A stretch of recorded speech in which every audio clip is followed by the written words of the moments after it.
matumaini ili uje utulipe ile matumaini. Halafu mwisho mnatupeleka kuzimu. Sitaji chochote. Nitafanya ninachokihitaji kwa sasa. Siwezi kupiga kura kwenye nchi isogea nikae mbwa wewe. Mimi sasa basi baba tulia. Unataka nini? Anasema Alhabati.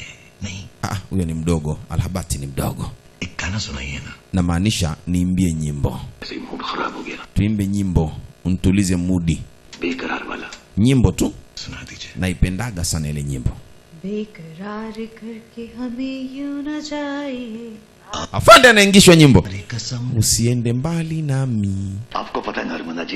Asema Narmada, unajua kuimba wewe? Haya masongi unayajuliaga yapi? Sikiliza, unajua kinachofuata sasa atakuwa ni waziri. Ngoja kwanza, nimeshaimba dakika 5 nzima inatosha. Unajua kumbuka baada ya mwimbo kufika mwisho unatakiwa upitishe dakika 1 nilipue hapa na bomu ya kulipua. Akapiga naye nyimbo yake. Ndani ya treni akagonga songi. Ili songi analipenda sana, kwa hiyo anamwambiaga huyu madam aimbe. Madam amechemka huko ofisini, jamani mnashindwa kupata majibu? Watu mambo gani haya? Mtu anatukamata anatuimbisha nyimbo sisi machifu wa nchi, maserikali tunaimbishwa nyimbo. Anasema zima wa ujinga. Lakini mkubwa ndo habari zinazoendelea update hizi, unazimaje habari? Nchi. Akaitwa cabinet minister, waziri anayehusika na zamana hii. Mkubwa njoo. Nasikia wewe ndo ulipigiwa kura. Sasa huyu jamaa anataka kuongea na wewe. Wewe usikate maana tumebakiza muda kidogo tuweze kumpata. Kama anahitaji wewe sema yes sir. Tuliza hasira zako uzungumza naye. Ukumbuke lengo ni kuitetea hii Bharat basi. Huku jamaa anazidi kula songi. Stopwatch inaendelea mpaka dakika 5 ziishe za nyimbo. Fungua mdomo. Haya ongea. Asema mimi ndo waziri wa zamana. Ala. Nikufanyie nini kijana? Wewe ndo yule waziri tulokupigia kura na ukala rushwa. Na hakuna ulichokifanya tangu umeingia madarakani zaidi ya kukuza tumbo lililonalo. Angalia kijana. Mimi ni mzee tayari. Na hao watu ni kuacha tu. Usijali usijali. Okay, फिर ठीक है. Aya sema 1 0 2 8. Okay. Sawa? सवाल क्या है? Na swali lako ni lipi? 10281. कुछ याद आता है. Ring bell. Agriculture Minister हूँ. शायद. Hiyo ni neno ya waziri wa mambo ya waziri wa kilimo. Sasa mimi waziri wa financial, waziri wa pesa mimi. Sasa kaa kwenye nafasi yako, unaenda wapi? Wewe tulia uone kinachoendelea. Hiyo 0 farmer have committed suicide. Yani mtu ambaye aliyejiua ni kesi hiyo. Hii 10281 ni farmer have committed suicide. Mkulima aliyejiua mwenyewe.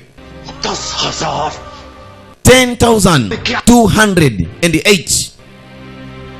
Yani 10,018. 1,100 nani kama vile 118,018 rupia. Unakumbuka upuuzi wa aina gani? Umeshindwa kumsaidia huyo mtu. Wewe ilikuwa ni waziri wa fedha. Hawa watu 376 na uwa wote. Nipe nafasi nyingine kijana wewe. Ambia sawa. Labda nikupe story kidogo kuhusiana na huyo mkulima mlichomtendea. Wakati huo mlikuwa mnafanya kazi ya kuwapa wakulima mikopo na mazao hayatoki, alafu mnawapindua kwa nini? Anasema waachia watu wote na tunamsamehe huyo mkulima anedai. Kwani kuna shida gani kijana? Mambo ya kesi madogo madogo paka uwe msaliti wa nchi ya nini jamani? Anaomba unakosea. The rest interest ambacho nakitaka ni 13% ya kilichotokea. Na hichi ni state ya palace ya malipo ya huyo jamaa. Sasa unatakaje brother? Bila shaka. Anaambia una kalamu hapo? Ambia ndio. Sawa, andika.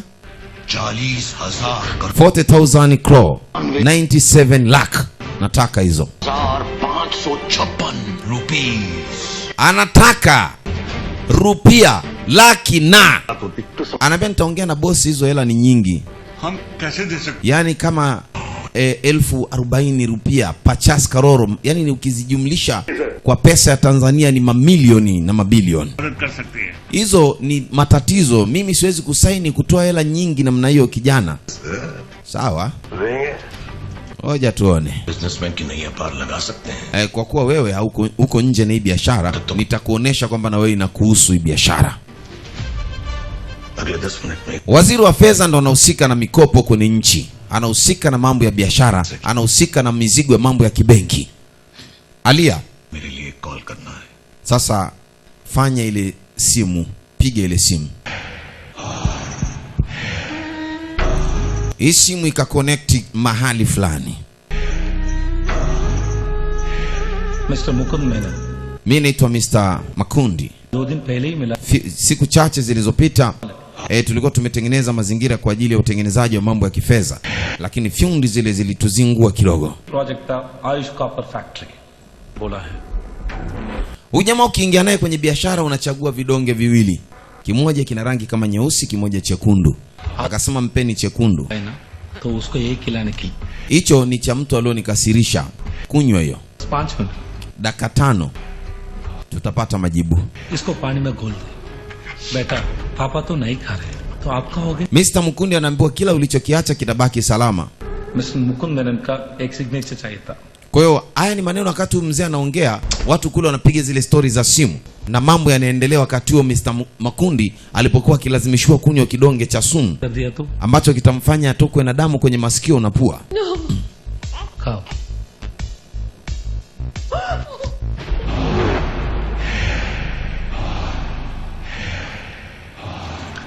पता है ये टैबलेट खाओगे तो क्या होगा? Unajua hichi kidonge kinavyofanya kazi? Let me explain. Ngoja nikufafanulikie. ऐसा दर्द होगा, Utajisikia kama umechomwa sindano kama 1000 kwenye mwili wako. तुम्हारे lungs Alafu baada ya hapo जाएंगे. utaanza kuhema kwa shida.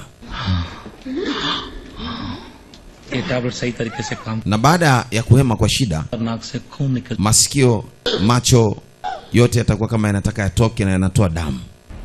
देखो Umeona? Hivyo ndivyo ambacho kinafanya kazi hichi kidonge. Wakati jamaa shamezeshwa sasa. तुम आज से मेरी बेटी हो, तुम्हें ऐसे अकेले नहीं छोड़ूंगा. Anasema mtoto wako ni mtoto wangu kwa sasa mpaka ile siku ambayo nitakayemfanya director. Ukumbuke ni simu ambayo imepigwa kule ya maelekezo yale tulioonyeshwa pale mwanzoni, ni mambo ambayo aliyafanya mzee ambaye naye leo mtoto wake ametekwa, ambaye huyo mtoto wake mpaka sasa hana habari kama ametekwa. Anapigiwa simu akiwa kwenye mkutano. Mambo aliyafanya yeye uliyaona, alimmezesha mtu kidonge na akamtekea familia. Murad! Akabidi amwite Muradi kumpa habari kwamba binti hii ametekwa.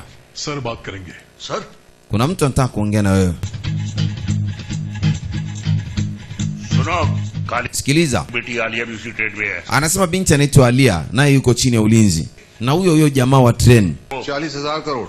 पैसे मैंने नहीं रखते, Jamaa anataka pesa. की मायने रखती है. Asema vinginevyo huyo mtoto atakwenda na maji wa kike huyo. Kwa hiyo afanye mpango wa pesa kwanza. चीजें काली गायकवाड़ थाना स्टेशन जाएगी. Sasa anaambia muda wako umeanza.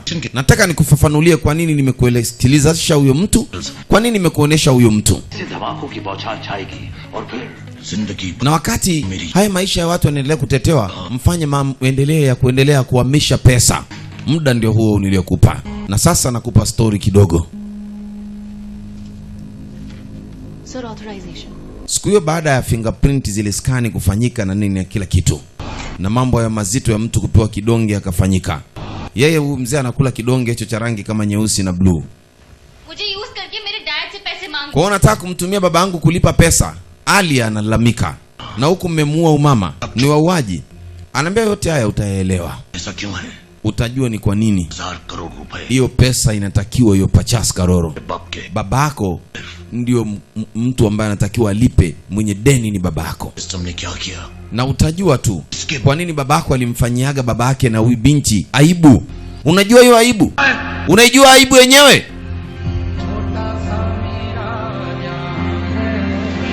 Sasa kipindi hicho kinarudishwa kidogo. Binti alikuwa anafanya kazi na mzee wake. Mzee alikopeshwa trekta na kawa baada ya kukopeshwa trekta, lakini bahati mbaya msimu huo mvua haikunyesha kabisa. Kwa hiyo mazao yalikuwa ni ya shida kweli kweli, hata ng'ombe ukiangalia wamekonda. Application आज पोस्ट कर देना, कल फीस जमा करनी है. Kwa hiyo baada ya hizi application kukamilika, wale waliamua kuja baada ya mwaka mzima kuisha. Mzee huyu akaja fanikisha zao hata kidogo la kifedha ili kuweza kuwarejeshea hawa jamaa marejesho yao. Kwa hiyo walikuja. Wakati mzee analalamika, anasema hali sasa hivi ni mbaya, mvua ikunyesha, kwa hiyo hakuna mazao. Yaani chakula kilichopatikana ni chakula tu kidogo. Hakuna chochote mkubwa kwenye magunia na mazao. Naomba mnipe siku chache ili niweze kutafuta hela ya kulipa. Toka hapa. उधर खड़ा होके बात कर. आप बोलेगा तो मैं कल जाके आपके मन. Anasema nitakuja kwenye benki yenu kuzungumza na meneja. Ongea na meneja. उनके चपरासी है. Unafikiria kwamba mimi siwezi kuwa piga na kiatu? Unataka kaongea na meneja, kwa mimi ndo sifai hapa. मेरी बेटी है उसके सामने तो. Usimpige. Anaambia sasa, mnajua aibu nye. Akamvua nguo hizo mbele ya babake, mbele ya mtoto wa kike ambaye ni bibi Alia. Anamchungulia babake. Kijiji nzima wanaangalia mzee maskini ya Mungu, katofi kake kamekaa hapo. Akapigwa na buti. Aibu. Pamoja na uchi waliokuwa wamemwacha nao, lakini bado anampiga tu. Unaona umepata aibu sasa? Unataka kwenda kuniaibisha kwa bosi? Mbwa wewe. Sio, walimkanda. Haya, chukua hiyo trekta tuondoke. Na trekta lilolikopa na mkopo alioutanguliza. Kwa hiyo hawa watu jamani, katika hii nchi wanateseka. Hata nchi yetu pia wako watu kama hao ambao wanakopesha na baadaye wanarudi kuzalilisha watu. Wanachukua na manyumba kabisa. Yaani hawataki kujua kama umepata au umekosa. Acha kulia. Acha. Binti ukumbuke ana mtihani huyu. Anataka aende kwenye mtihani. Mtoto alikuwa anatakiwa aende kwenye mtihani katika siku inayofuata. Kwa hiyo mzee akamwambia, wewe nenda kwenye mtihani ili uje unikomboe baba yako katika maisha magumu, sawa? Beta, tu chinta mat kar. Kwa hiyo mtoto alitolewa wasiwasi na baba, akawa amepanda gari kwa ajili ya kwenda kwenye mtihani. Lakini Alia alisikia maumivu sana. Alikuwa anakwenda kufanya interview ili apate mtihani, lakini fezea ambaye mzee alikuwa ameoneshewa kuvuliwa nguo, kuachwa utupu mbele ya mtoto wake, mbele ya kijiji nzima. Alafu hapa kuna mwingine tena anaitwa Tula Kara, naye alijinyonga hivyo hivyo kwa kufanywa fezea na hawa jamaa wanayekopesha pesa. Baba naye alichukua hatua hivyo hivyo, akajitoa roho.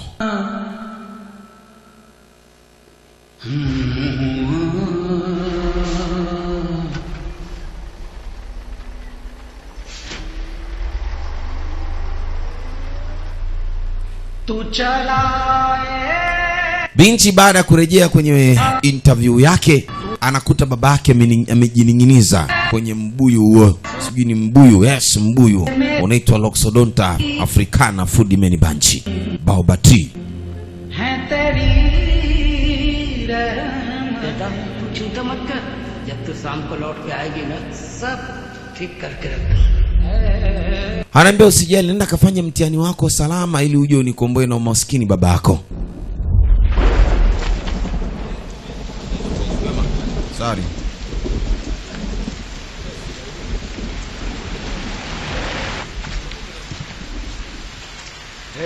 पैसे कब तक लौटाएगी? Sasa atakayelipa ile deni ni nani? ये यहाँ पे Mzee anaambia deni la mkopo wa trekta ambalo limetia aibu familia. Jamaa anakuja kudai hata maiti. Anasema trekta si nimechukua. Anasema trekta haiwezi kulipa deni la kutosha. Hii trekta limekaa mwaka mzima, litakiwa leo linalipa deni. Anasema mume wangu kafa na bado mnadai. Mnataka nijiuze mimi au niuze mtoto wangu?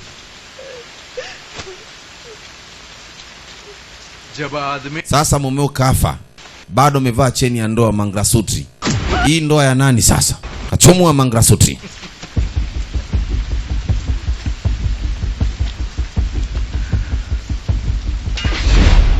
Binti alimtwisha jembe la kichwa mwamba, kapagawa. Hataki kujua tena kwamba sijui kuna deni wala trekta wala nini. Story inatolewa ikaishia hapa kwenye treni. Anasema hii sio story ya Kalki peke yake. Huyu binti aliteseka. Hii ni story ya Kashmiri. Watu wanateswa. Hawa ni wakulima ambao wanakopeshwa. Ndio maana tunahitaji hizo 50 crore rupiah kwa ajili ya kumlipia kidogo heshima ya huyu masikini mkulima ambaye alivuliwa nguo mbele ya mtoto wake na wanakijiji wote, na baadaye akajinyonga kwa ajili ya deni dogo.